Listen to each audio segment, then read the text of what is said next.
कैलाश मानसरोवर की यात्रा चीन के जरिए जो होती थी, अब वो उत्तराखंड के जरिए हो सकती है। जो नया लिपुलेख मार्ग बना है, भारत के अंदर से बाबा कैलाश के दर्शन हो रहे हैं।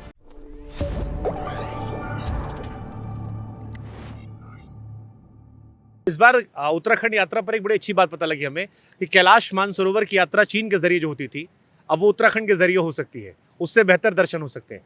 क्या है, थोड़ा बताइए। देखिए, पिछली बार हमारे प्रधानमंत्री जी ने, वो देश के पहले प्रधानमंत्री हैं आदरणीय मोदी जी, जिन्होंने 17,000 फुट की ऊंचाई पर जोलिंगकोंग आदि कैलाश के दर्शन किए। और उसके बाद पूरी देश दुनिया के लोगों का ध्यान इधर गया और जो नया लिपुलेख मार्ग बना है, लिपुलेख भारत का अंतिम स्थान है और उस स्थान पर जाकर कैलाश के दर्शन आसानी से भारत के अंदर से बाबा कैलाश के दर्शन हो रहे हैं और सफलतापूर्वक अभी पिछले दिनों काफ़ी श्रद्धालुओं ने दर्शन किए। आने वाले समय में एक क्रम बढ़ेगा और एक बड़ा मार्ग हमको मिल गया है। कितना समय फर्क पड़ता है सर, चीन के जरिए जाएं यहाँ के जरिए? देखिए, ये भारत के अंदर का स्थान है और ये 70 किलोमीटर लगभग पहले है वहाँ से, लेकिन वहाँ से सुगमता से बड़ी आसानी से दर्शन होता है। और दर्शन ज़्यादा बेहतर होते हैं जितना हमने सुना। हाँ, आसानी से होते हैं, लोग दर्शन कर रहे हैं। ठीक बात है। अच्छा, एक सवाल और मन में आता है, क्योंकि हम लोग कई बार केदारनाथ जाते हैं, केदारनाथ के कई सारे क्वेश्चन रखे मैंने।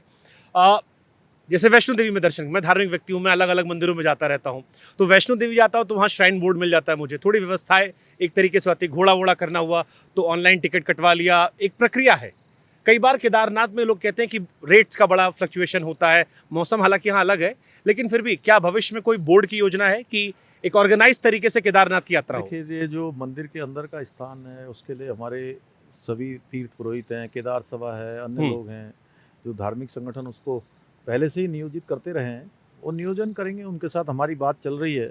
बद्री केदार मंदिर समिति भी हमारी है, उसका प्रावधान पहले से बना हुआ है। लेकिन जो रास्ता है, वो रास्ते में कहीं पर लोगों को परेशानी ना हो। और चार धाम यात्रा, ये यात्रा पूरे इस क्षेत्र के लोगों के लिए, चाहे वो केदारनाथ आने वाले हों, बद्रीनाथ धाम जाने वाले हों, यमुनोत्री गंगोत्री धाम जाने वाले हों, सभी यात्रियों के साथ, तीर्थ श्रद्धालुओं के साथ जो यहाँ के लोग हैं, उनके लिए भी लाइफलाइन है। तो यात्रा प्राधिकरण हमने कहा है कि हम बनाएंगे और उसके लिए हम ऑर्गेनाइज में तो उनको ही फायदा है। जैसे घोड़े वाले हैं, ज़्यादा ट्रिप लगा सकते हैं, उनका एश्योरेंस होगा कि ऑनलाइन टिकट के जरिए आ रहा है। नहीं, देखिए, उसके साथ साथ जो रेट्स इत्यादि हैं, अन्य चीज़ें हैं, आने वाले श्रद्धालुओं की जो सुविधाएं हैं, उनको परेशानी ना हो, वो भी हमको ध्यान रखना है। और कई बार अत्यधिक संख्या आ जाती है, तो उसके कारण से धामों की भी अपनी एक कैपेसिटी है, बियरिंग कैपेसिटी है। तो अगर प्राधिकरण हमारा बना रहेगा तो उससे आसानी होगी और लोग आसानी से धामों पर जाएंगे, आसानी से दर्शन कर पाएंगे। और जो हमारे यहाँ के व्यवसायी भी हैं, जो उस चार धाम यात्रा से उनका व्यवसाय चलता है, चाहे वो घोड़े वाले हैं, कंडी वाले हैं, खच्चर वाले हैं, ढाबे वाले हैं, होटल वाले हैं, या अन्य जो भी यात्रा से जुड़े हुए लोग हैं, उन सबका भी हमको ध्यान रखना है कि उनका भी व्यापार चलता रहे। मोदी जी ने डेस्टिनेशन वेडिंग का एक जिक्र किया था बीच में।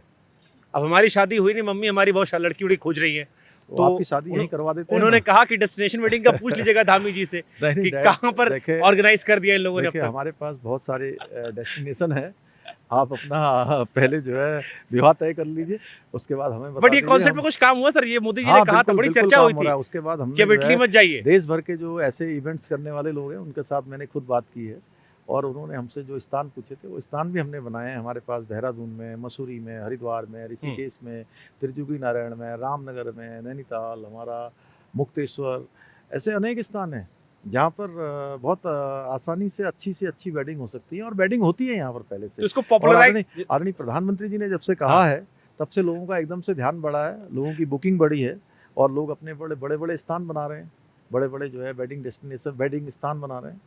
तो हमारी सरकार भी तो क्या स्पेशल, वही हम जानना चाह रहे हैं। जैसे इटली लोग जा रहे थे, सारे एक्टर्स इटली आते थे या फॉरेन में कर रहे थे। ये देवभूमि है। देखिए, आप पीछे देखिए, यहाँ मंदाकिनी जी दिख रही हैं आपको, देखिए इधर पर्वत दिख रहे हैं, वनों से आच्छादित हैं, नदियों से आच्छादित हैं, देवों से आच्छादित हैं और देवताओं के और भगवान के सबसे नजदीक का स्थान है। हाँ। उस समय आप साक्षी होंगे, 7 फेरे लेंगे तो आपको भगवान का आशीर्वाद साक्षात मिलेगा यहाँ पर।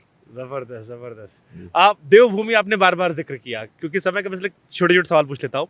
एक दिल्ली में जब हम बैठते हैं, तो अब उत्तराखंड जो है एक टूरिस्ट स्पॉट हो गया है। जैसे हम छोटे जब थे तब आते थे भक्ति भावना से कि चलो आओ पूजा पाठ करके आते हैं। अब देखते हैं कि हरिद्वार और ऋषिकेश के बीच में खचाखच लाइनें भरी रहती हैं और कई सारी खबरें पत्रकार होने के नाते में पता चलती है कि कई रिजॉर्ट हैं जहाँ पर कई तरह के ड्रग्स भी चल रहे हैं, बहुत सारा काम चल रहा है। लोग कह रहे हैं कि मिनी गोवा धीरे धीरे बनते आ रहा है। तो ये एक बहुत ही सीरियस इशू है देवभूमि की पवित्रता को लेकर। देखिए, उसके लिए हमने कुछ यहाँ पर प्रावधान भी किए हैं कि देवभूमि का जो मूल स्वरूप है वो बना रहना चाहिए, वो समाप्त नहीं होना चाहिए। उसको लेकर हमने जहाँ धर्मांतरण का हम सख्त कानून हमने यहाँ बनाया है, इसके साथ साथ हमने यहाँ पर अतिक्रमण जो बड़े पैमाने पर था उसको हटाया है। तीर्थाटन पर्यटन में न बदले, पर्यटन के लिए अपना अलग स्थान है, तीर्थाटन जहाँ होना है, जो हमारे तीर्थ स्थान है, हमारे धार्मिक स्थान है, हमारे धाम है, उनकी पवित्रता बनी रहनी चाहिए। उसके लिए हम संकल्पबद्ध हैं। तो ये आपकी नज़र में है जो ये ऋषिकेश को लेकर अक्सर आरोप लगता है कि सारे विदेशी आ गए, तो आपने भी देखा होगा सर?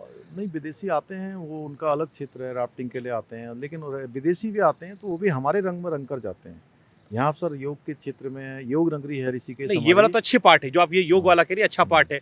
एक और पार्ट अगर लोगों ने कहा कि आपके दिमाग में डाल दे, आप मुख्यमंत्री हैं, आपको पता रहेगा तो आप शायद जांच करवा लेंगे। नहीं, देखिए, वो कुछ यदा कदा हो सकता है, लेकिन अभी तो हम लोग इस पर पूरा हमारा फोकस है कि जो तीर्थ नगरी है, धर्म नगरी है, उसका मूल स्वरूप बना रहे।